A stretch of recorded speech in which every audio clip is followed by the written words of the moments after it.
विवेचना में आज जब युवराज दीपेंद्र ने किया नेपाल के शाही परिवार का खात्मा।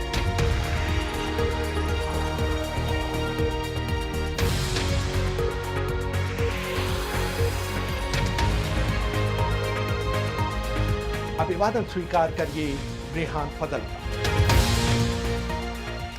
1 जून 2001 की शाम नेपाल नरेश के निवास स्थान नारायण हिती महल के त्रिभुवन सदन में एक पार्टी होने वाली थी और उसके मेजबान थे युवराज दीपेंद्र। कमीज और पतलून पहने हुए युवराज दीपेंद्र अपने एडीसी मेजर गजेंद्र बोहरा के साथ शाम 6:45 पर ही बिलियर्ड्स रूम पहुंच चुके। मेजर बोहरा के साथ कुछ देर उन्होंने बिलियर्ड्स के कुछ शॉट्स की प्रैक्टिस की थी। पार्टी में सबसे पहले पहुंचे थे महाराज बीरेंद्र के बहनोई और भारतीय रियासत सरगुजा के राजकुमार रह चुके महेश्वर कुमार सिंह। थोड़ी देर में लाल साड़ी पहने महारानी ऐश्वर्य और महाराजा बीरेंद्र की तीनों बहनें राजकुमारी शोभा, शांति और शारदा भी वहां पहुंच गई। करीब 7:40 पर दीपेंद्र के चचेरे भाई पारस अपनी मां राजकुमारी कोमल, बहन प्रेरणा और पत्नी हिमानी के साथ वहां पहुंचे। महाराज बीरेंद्र को आने में थोड़ी देर हो गई क्योंकि वो एक पत्रिका के संपादक माधव रिसाल को इंटरव्यू दे रहे थे। इस बीच महाराज की मां अपनी मर्सिडीज में वहां पहुंची।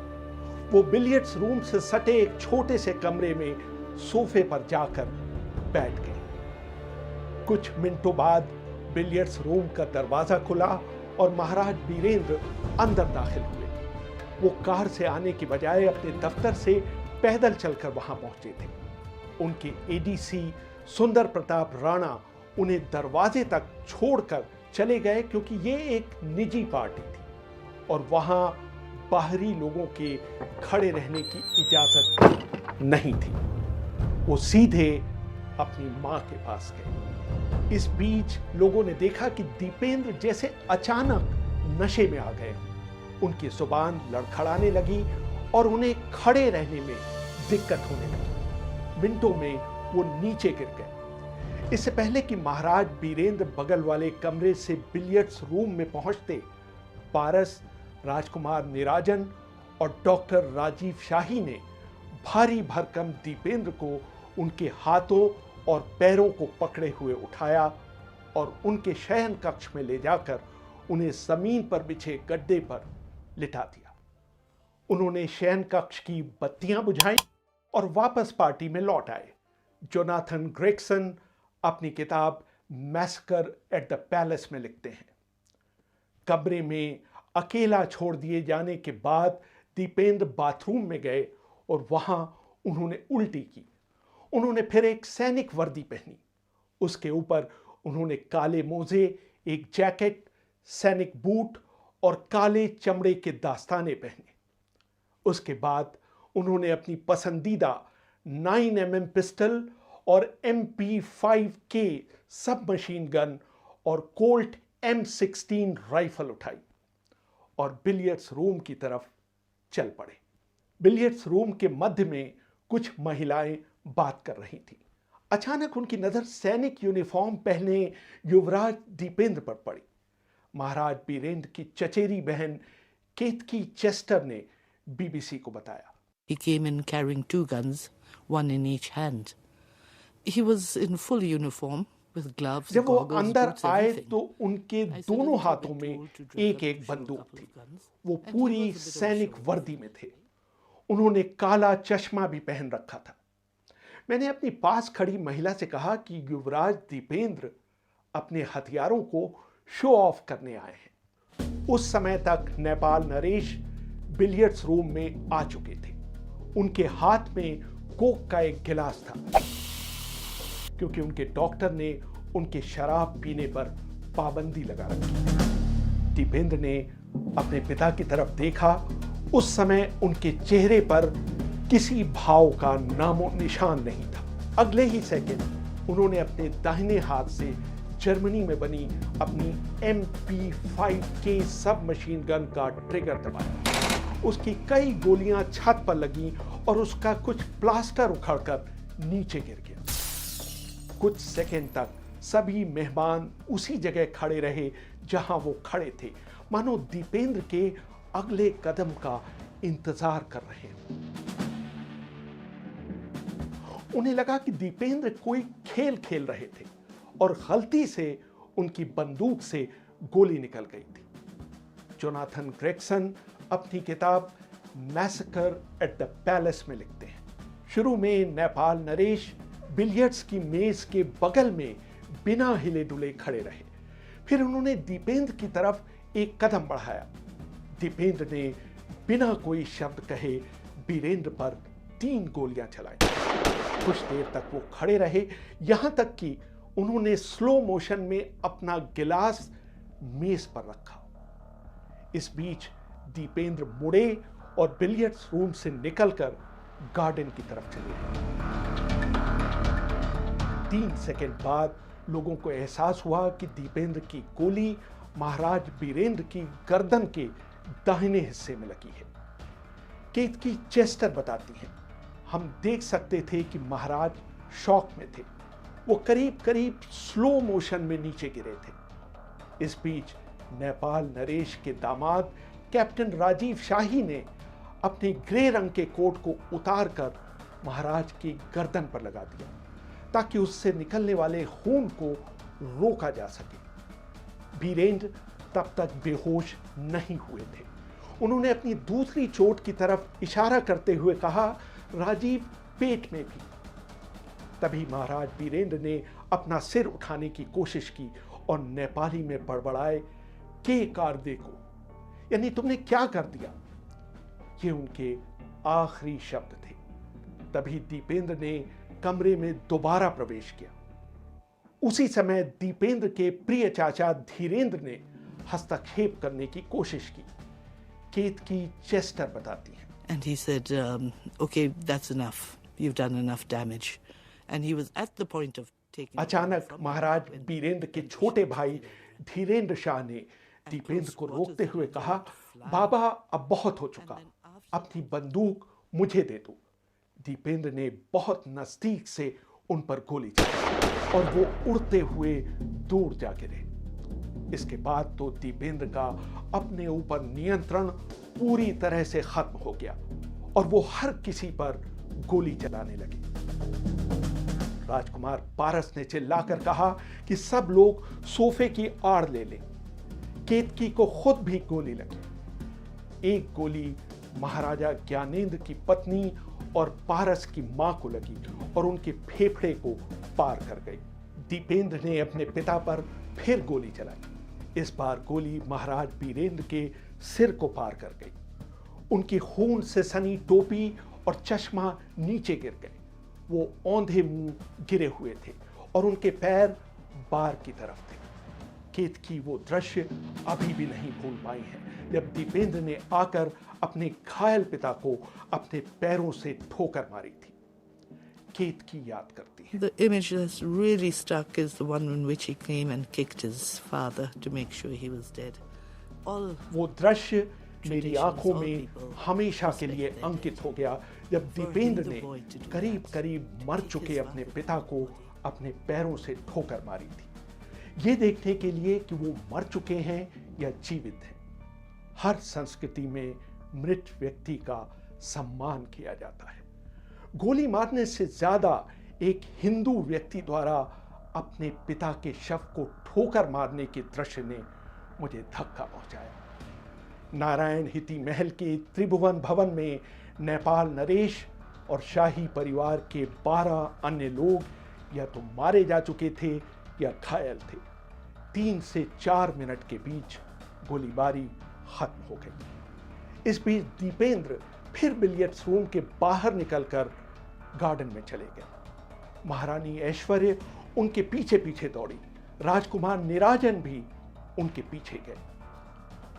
थोड़ी देर बाद 2 गोलियों की आवाज सुनाई दी। नीलेश मिश्रा अपनी किताब एंड ऑफ द लाइन में लिखते हैं, रसोई घर से एक नौकर शांता कुमार खड़का ने महारानी ऐश्वर्य के जीवन के अंतिम क्षणों को देखा। रानी ने सीढ़ियां चढ़कर दीपेंद्र के शयन कक्ष की तरफ जाने की कोशिश की।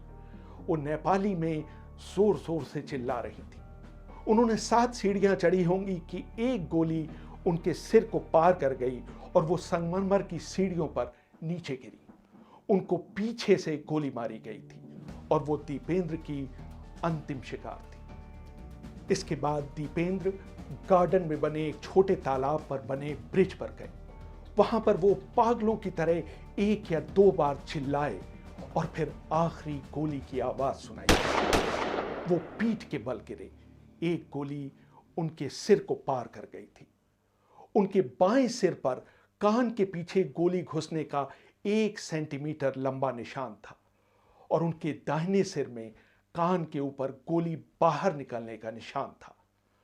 दोनों चोटों से खून निकल रहा था, लेकिन दीपेंद्र अभी भी जीवित थे। उधर महाराजा बीरेंद्र भी इतनी गोलियां खा जाने के बावजूद अभी तक जीवित थे। जब उनके एडीसी ने उन्हें अस्पताल ले जाने के लिए जैगुआर कार की पिछली सीट पर लेटाया तो उनके दोनों कानों से खून निकल रहा था। उनकी नाड़ी करीब करीब जा चुकी थी, लेकिन उनके हाथ में थोड़ी हरकत थी। उनकी कार के पीछे चल रही टोयोटा में महारानी ऐश्वर्य का शरीर था। जब ये दोनों कारें अस्पताल पहुंची उस समय रात के 9:15 बजे थे। थोड़ी देर में नेपाल के सर्वश्रेष्ठ न्यूरोसर्जन, प्लास्टिक सर्जन और हृदय विशेषज्ञ वहां पहुंच चुके थे। रानी को कार से उतारते ही मृत घोषित कर दिया गया। उसी समय एक हरे रंग की टोयोटा लैंड क्रूजर भी अस्पताल की तरफ बढ़ रही थी, जिसमें राजकुमार पारस अगली सीट पर बैठे हुए थे। पिछली सीटों पर दीपेंद्र के एडीसी गजेंद्र बोहरा और राजू कार्की युवराज दीपेंद्र और राजकुमार निराजन के शरीर को पकड़े हुए थे। एक ही कार में हत्यारे और उसके शिकार को ले जाया जा रहा था। ये लोग 9:30 बजे अस्पताल पहुंचे। वहां पहुंचने के कुछ मिनटों के अंदर राजकुमार निराजन को मृत घोषित कर दिया गया। युवराज दीपेंद्र ने उस दिन अपने परिवार के इतने लोगों को मारा था कि अस्पताल के ट्रॉमा हॉल की सभी बेड्स भर गई थी। जब दीपेंद्र को स्ट्रेचर पर अंदर लाया गया तो उनके लिए कोई खाली बेड नहीं बची थी। उनको जमीन पर बिछाए गए गद्दे पर लेटाया गया। मिनटों में दीपेंद्र को ऑपरेशन थिएटर में ले जाया गया। अगले दिन छपने वाले अखबारों में इस दिल दहला देने वाली घटना का कोई जिक्र नहीं था, लेकिन इस खबर को दबाए रखने के प्रयास सफल नहीं हो पाए। इस घटना को कवर करने के लिए 2 जून 2002 को 10 बजे सुबह मैं दिल्ली से काठमांडू पहुंच गया था, लेकिन तब तक नेपाल के लोगों को इस हत्याकांड की कोई जानकारी नहीं दी गई थी। नेपाल रेडियो ने हत्याकांड के 14 घंटे बाद दोपहर 11 बजे कार्यक्रम रोककर ऐलान किया कि कल रात 9:15 बजे महाराजा बीरेंद्र बीर बिक्रम शाह का निधन हो गया। उनकी जगह उनके सबसे बड़े बेटे युवराज दीपेंद्र को अगला महाराजा धीराज घोषित किया जाता है। क्योंकि वो अभी शासन करने की स्थिति में नहीं है, उनकी जगह राजकुमार ज्ञानेंद्र रीजेंट की तरह काम करेंगे। लेकिन नेपाल वासियों को यह नहीं बताया गया कि महाराज बीरेंद्र की मृत्यु कैसे हुई। आखिर दीपेंद्र ने महाराजा बीरेंद्र पर गोली क्यों चलाई? बीबीसी ने यही सवाल पूछा दीपेंद्र की बुआ केतकी चेस्टर से। केतकी का जवाब था, वो एक लड़की से शादी करना चाहते थे। उनकी दादी और उनकी मां को यह पसंद नहीं था। उनको खर्च करने के लिए उतने पैसे नहीं मिल रहे थे जितना वो चाहते थे। उसकी वजह से उन्होंने अपना आपा खो दिया था। He wanted to marry this girl. It wasn't taken kindly by his mother or his grandmother. He didn't have quite enough spending money as he would have liked. I think it's just a whole lot of things that just got together and made him mad for a while. 2 जून 2001 को दोपहर 4 बजे जब राज परिवार की शव यात्रा शुरू हुई तो पूरा काठमांडू जैसे सड़कों पर उतर आया। देश के हजारों लोगों ने महाराजा के सम्मान में अपने सिर मुंडवा दिए। नाइयों ने इस काम के लिए कोई पैसा नहीं लिया। शाम के धुंधलके में राज परिवार के एक सदस्य दीपक विक्रम ने आर्य घाट पर सारी चिताओं को आग लगाई। युवराज दीपेंद्र को कभी होश नहीं आया। 4 जून 2001 को सुबह 3:40 पर उन्होंने भी अपने प्राण त्याग दिए। लगभग 54 घंटे तक नेपाल पर उस व्यक्ति का राज रहा जो बेहोश था और उस पर अपने पिता की हत्या करने का आरोप था। उनके मरने के बाद नेपाल नरेश वीरेंद्र के छोटे भाई ज्ञानेंद्र 3 दिनों के अंदर नेपाल के तीसरे राजा बने। लेकिन नेपाल की राजशाही इस झटके से कभी नहीं उबर पाई और 2008 में नेपाल ने राजशाही को त्याग कर गणतंत्र का रास्ता चुना। रेहान पटेल, BBC, दिल्ली।